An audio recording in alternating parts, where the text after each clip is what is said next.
For the ease of um, understanding, we'll call it a hospital. Can be a clinic, primary, secondary, tertiary, whatever it is. And the third one are the drugs, pharmaceuticals. In case of non-medical intervention, it might be a surgery, but 9 out of 10 times this is what it is, because a vast amount of healthcare is getting the patient care through medical interventions or drug interventions. So that is how it is. And in the middle of all of this, where these three circles intersect, is where the patient is. A patient is provided care by a doctor at a hospital through pharmaceuticals.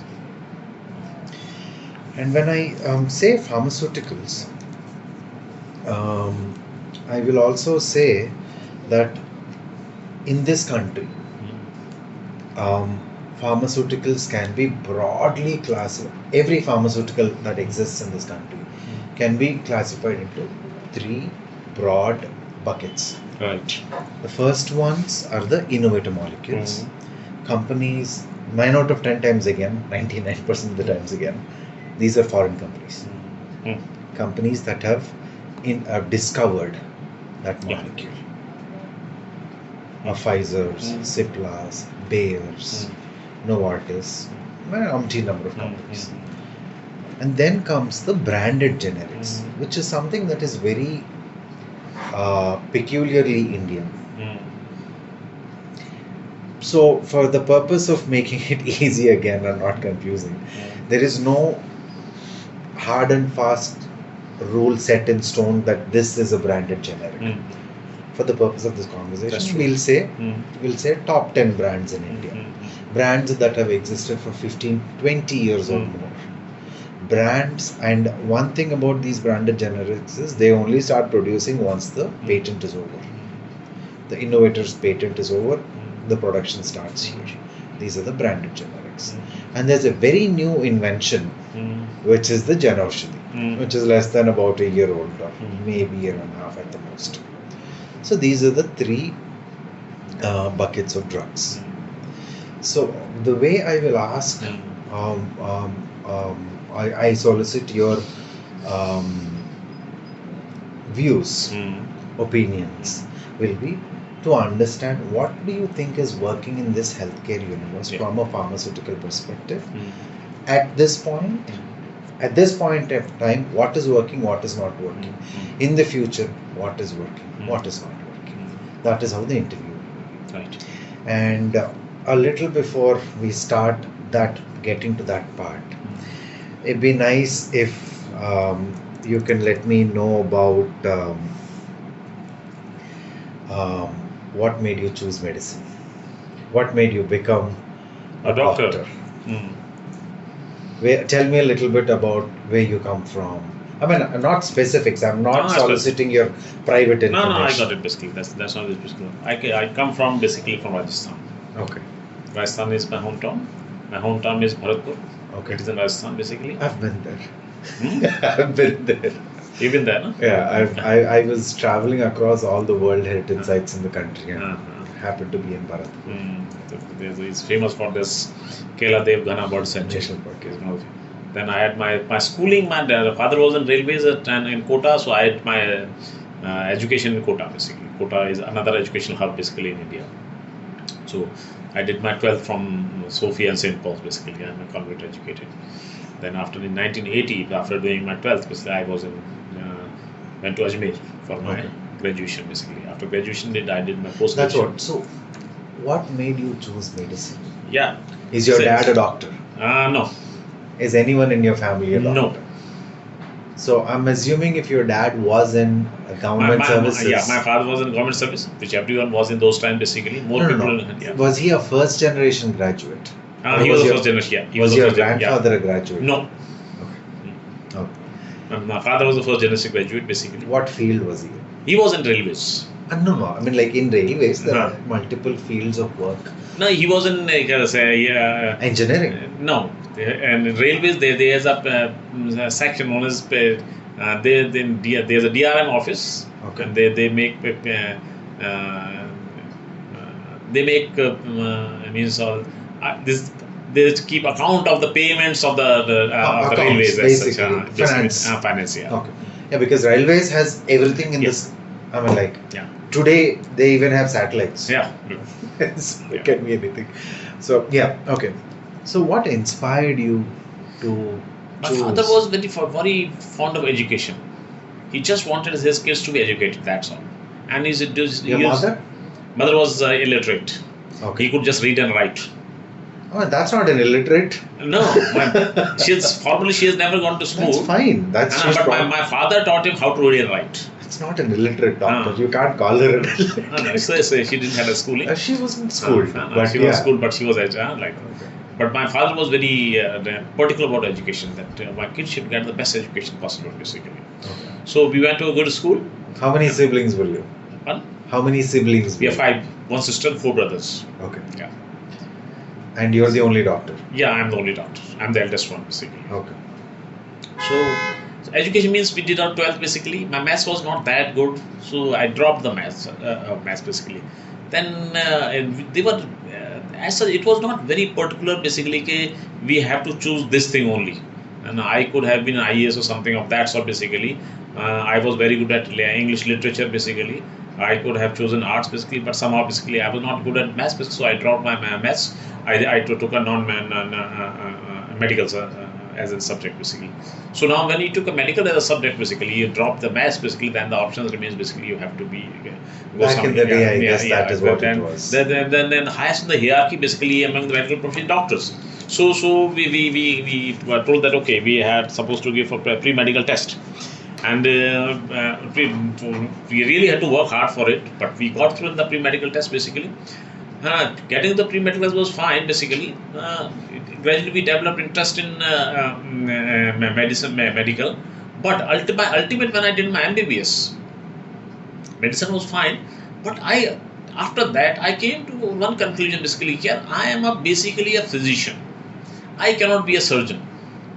I love to be a physician basically. That's all basically.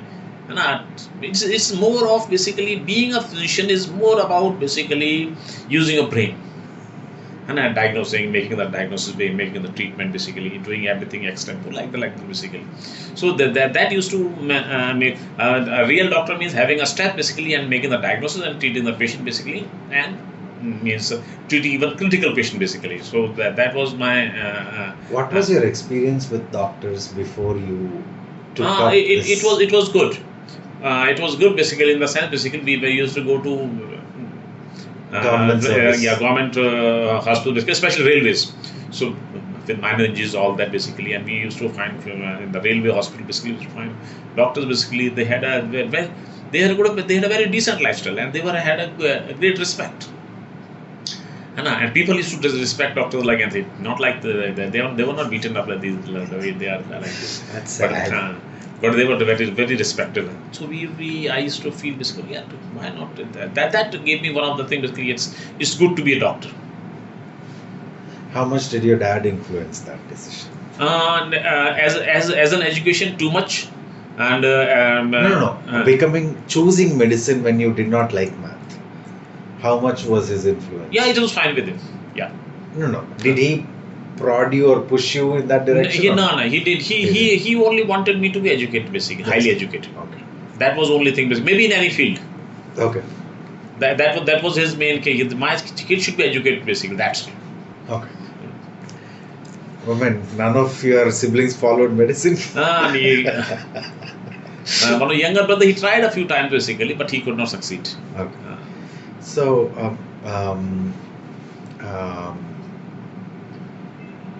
you said you enjoyed medicine more than surgery. Yeah. So, why did you choose the specialization you chose? What? Why did you choose the specialization you chose in medicine? Yeah. Why did you choose diabetes? Diabetes. See, and the thing like is that masters. Did you do a masters after that? Yeah. So why that diabetology? The thing is that, endocrinology. See, the thing is that what happens basically. everything is chosen basically by the trend as such basically. So the thing is that endocrinology, especially diabetes, basically, when we started basically the things in 1991, basically, so the thing was that basically and after the economy of the country opened up, so with the lifestyle of the people changing, more sedentary jobs and more of high calorie and calorie dense food and more of obesity basically. So metabolic syndrome, then dyslipidemia and diabetes, they became more and more popular basically. And India became world capital of diabetes. That was already visible basically right in the early 90s basically when we started the practice. So this is when was your MBBS and when was my MBBS was in 1986 and MD was 1990. Okay. 1986 you said. Okay. MD is 90. Okay. Wow. Yeah. So you've actually seen not the transition of the disease burden in the society. Yeah. India is one country in the world basically where the lifestyle diseases have taken over the communicable disease, but the communicable diseases are still very much prevalent basically. That depends on where you go in the country, I guess. So, doctor, I mean, one thing that makes me think is, how have you seen the pharmaceutical industry change? Because you've started before 1990 or around 1990. You should have seen a sea of change. Definitely. How did you, from two classes of diabetes drugs to today about 12 to 14 classes of drugs? Yeah, definitely. And probably medical representatives being highly educated graduates or somewhere up there, like highly educated graduates like you talk about, to today just being a college graduate with whatever they come and you've seen a sea of change. Definitely. Tell me what you think of it. Right from when I started my practice basically 1994-95 basically as such, and definitely number one, diabetes was not that prevalent at that point of time basically, because India was just changing at that point of time basically as such. But the number of trials which have come up basically, especially the UKPDS trial basically, and 1996 UKPDS, United Kingdom Prospective Drug Study basically. Okay. And it was one of the mega trials basically which was done in UK basically. The main purpose of that trial was to basically right at the beginning, if we take care of the diabetes basically right from the start basically, how it was a double-blind placebo-controlled trial. So one of the group was taken care of very well, and other was just like that basically. So in the group which was taken very well care, there was a much less chance of complication.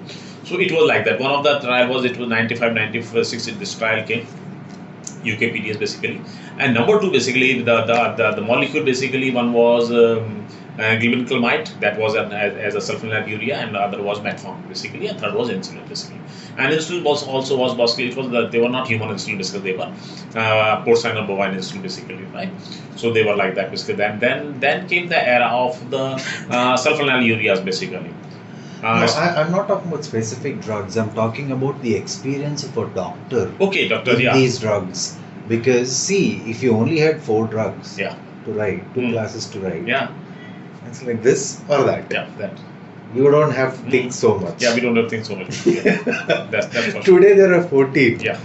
Or again, the transition between the 2 to the 14. How has practice changed for you? It has changed. How has I mean, like, what all started getting into a doctor's mind? Yeah. See, the thing is that basically, it is medical science is an evidence-based science basically. When the molecule comes, basically the evidence start coming before that, right? The first of all came basically when they were glibenclamide basically. Then came glimepiride. Emerald was the first one. Aventis Sanofi was the first one basically to come with that molecule basically. Then we started using this basically, and we found out, okay, what are the advantages of it basically, what are the advantages, and we start using it other than glibenclamide basically, and it used to have a less hypoglycemia, less everything. So now we used to say that was a glucocentric approach basically. Initially, the approach was a glucocentric approach basically. We wanted to control blood sugar level basically as such basically. That's it. And we wanted basically they should not have complication basically. The one of the most dreaded complication was anything basically except metformin. Metformin doesn't cause hypoglycemia. Other than just sulfonylureas like glimepiride and glimepiride, they used to cause hypoglycemia basically. And we were much afraid of that. Even insulin causes hypoglycemia, but the hypoglycemia with glimepiride was very severe basically. And we used to see death basically because patients used to come in hypoglycemia, then prolonged hypoglycemia overnight. Then they used to come basically get admitted with us basically. They did even after kind of giving the glucose everything basically they did used to recover basically. They used to go in coma permanently and they used to die basically because of hypoglycemia. With the advent of new molecule basically, now we have molecules which are say that then one after the molecules start coming basically. The earliest one And was, also most molecules right now are not in patents anymore. yeah, most of them they are off patent basically. Yeah, they have gone off patent basically.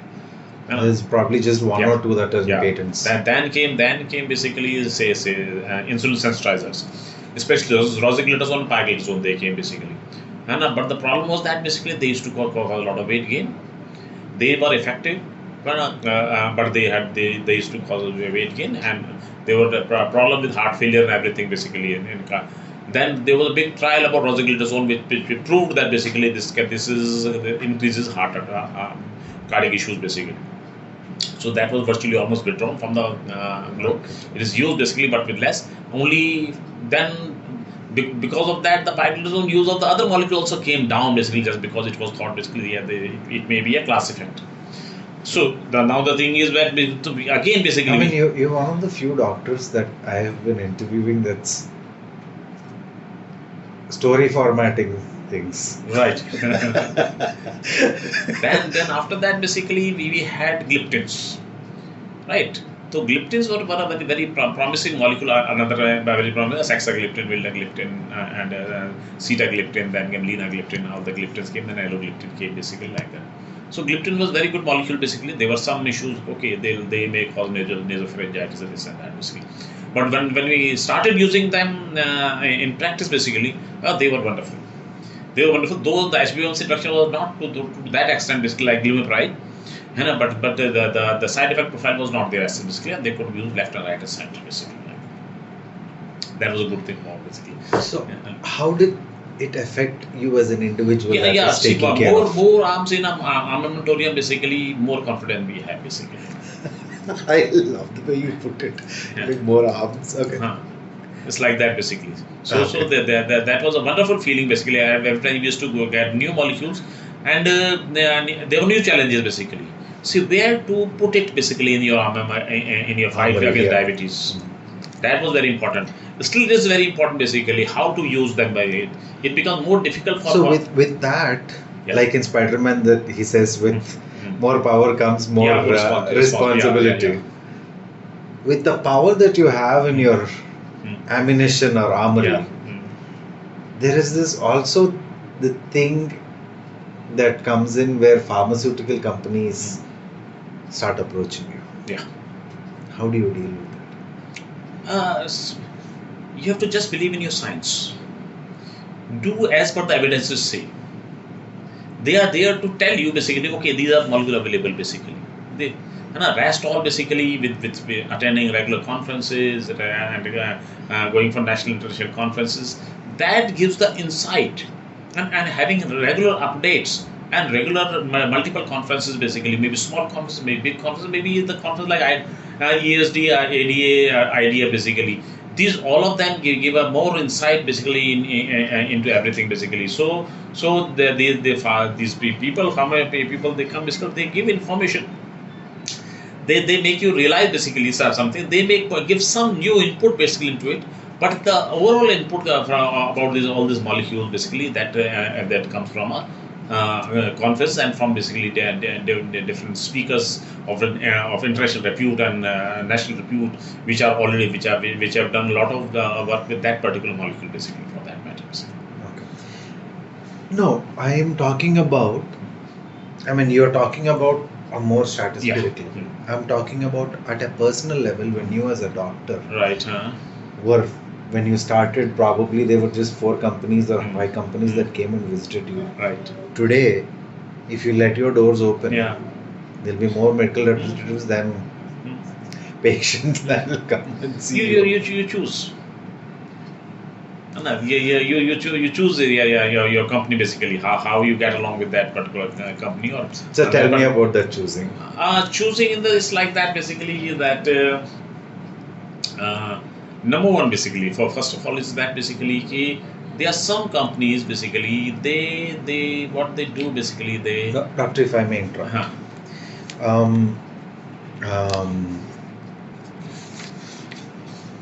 What do you practice just here or do you practice elsewhere? I practice. I have one more clinic in Uttam Nagar. But it's your own clinic. It's my own clinic, and I have one my hospital basically in that's the Mirabad.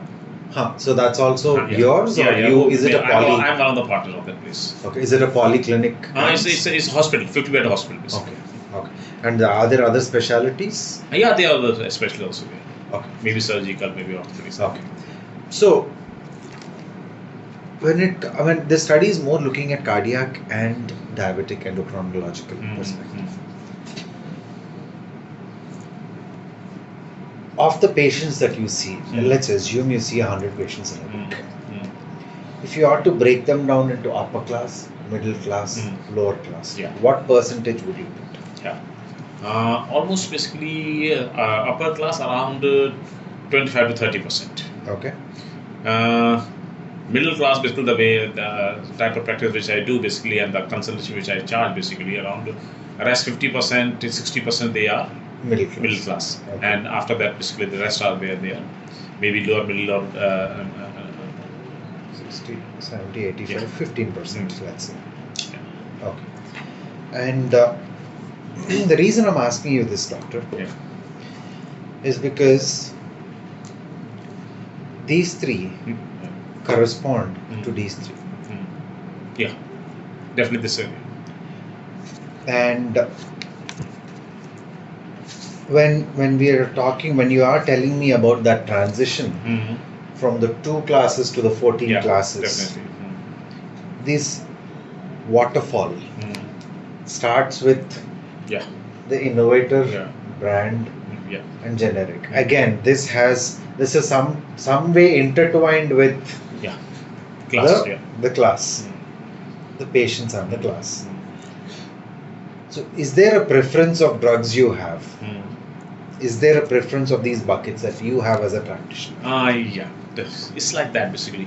Initially when the drugs are patent, you don't have any option but to use them, and irrespective basically of the price.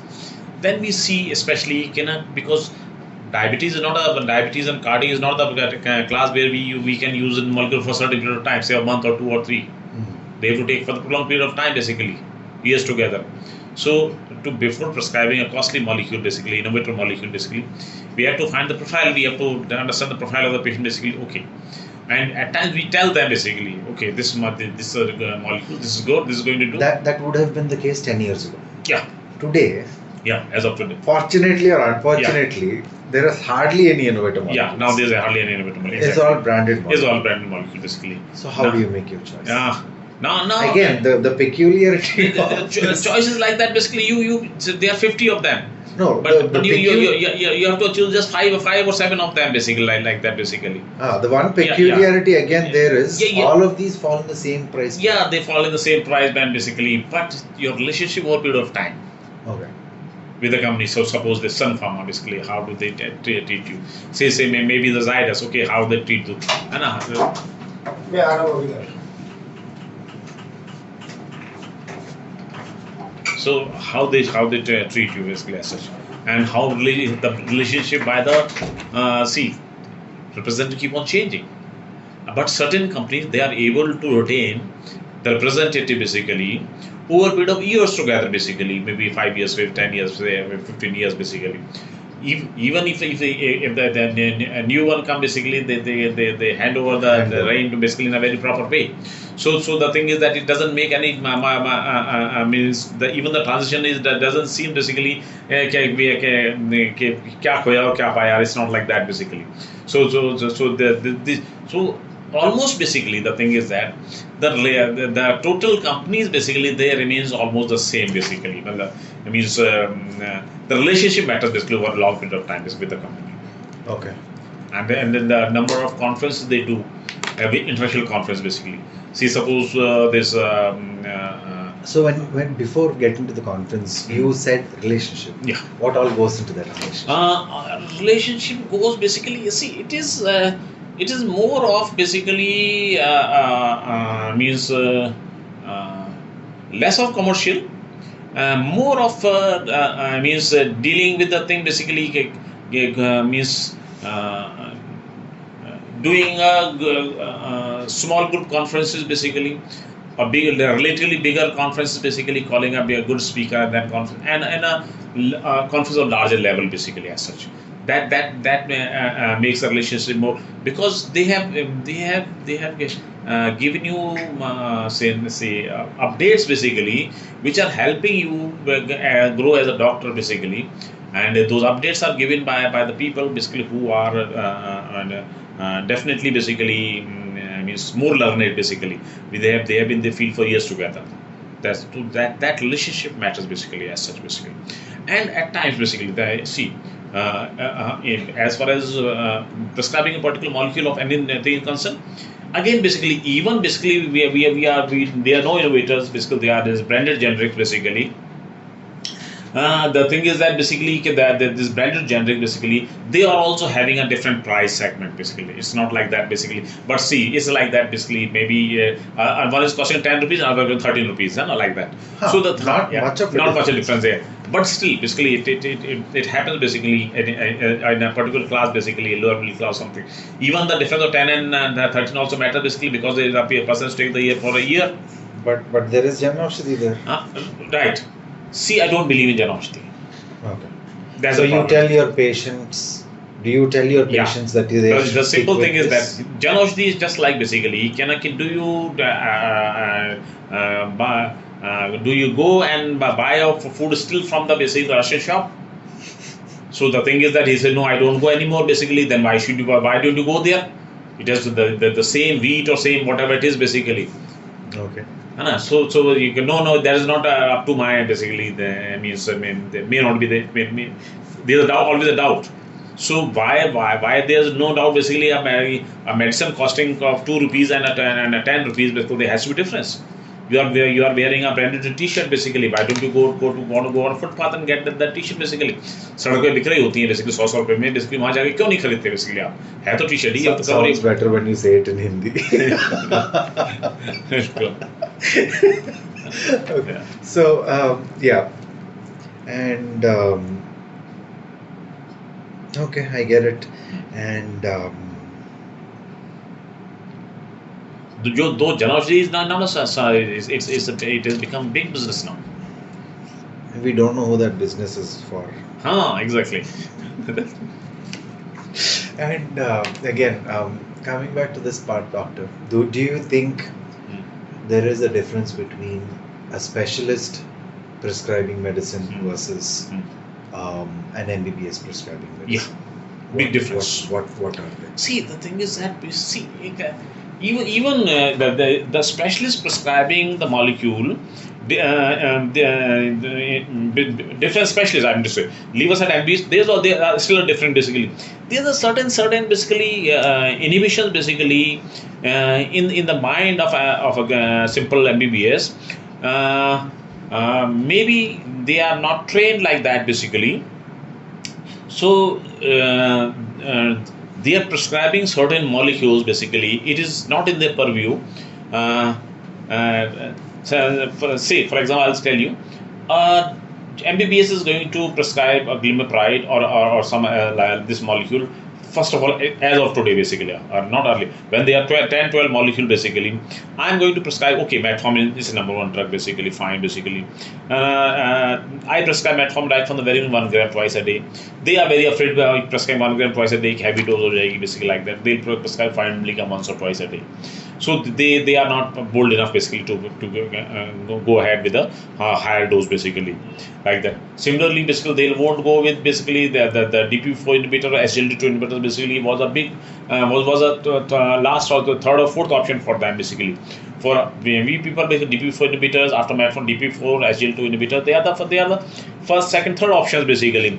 And glimepiride and gliclazide was the last option basically before starting. That is not the case with MBBS basically. For them, simple metformin and glimepiride, okay, fine, that they are happy with. Or they have certain limits.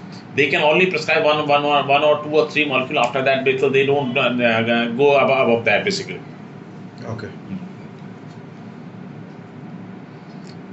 It's very difficult for them to venture out basically with and giving a trial of the molecule basically because of knowledge or that sort. Okay. Right. What does a specialist do?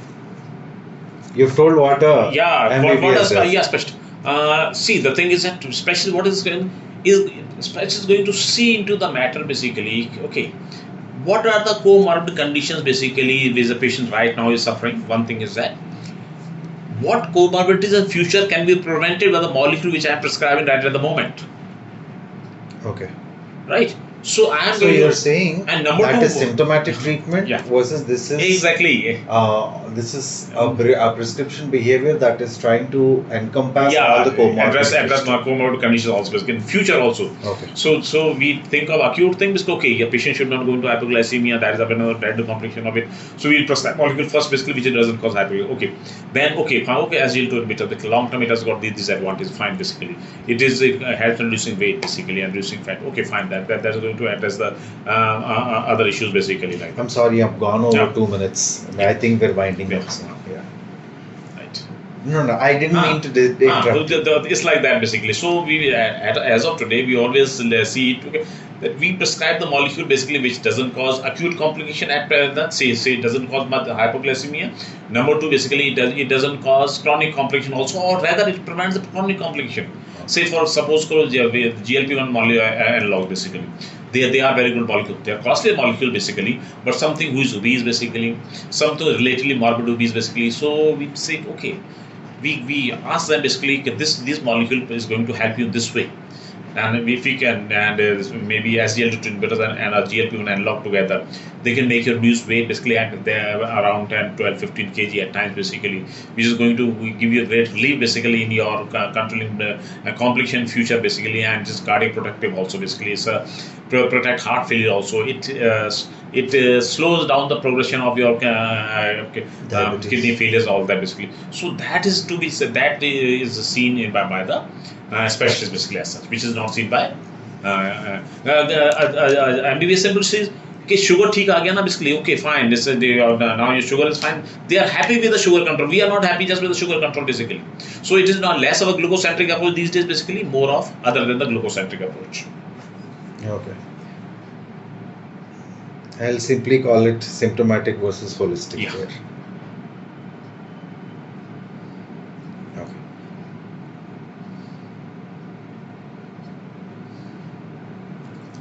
That's it, doctor. Yeah. Thank you.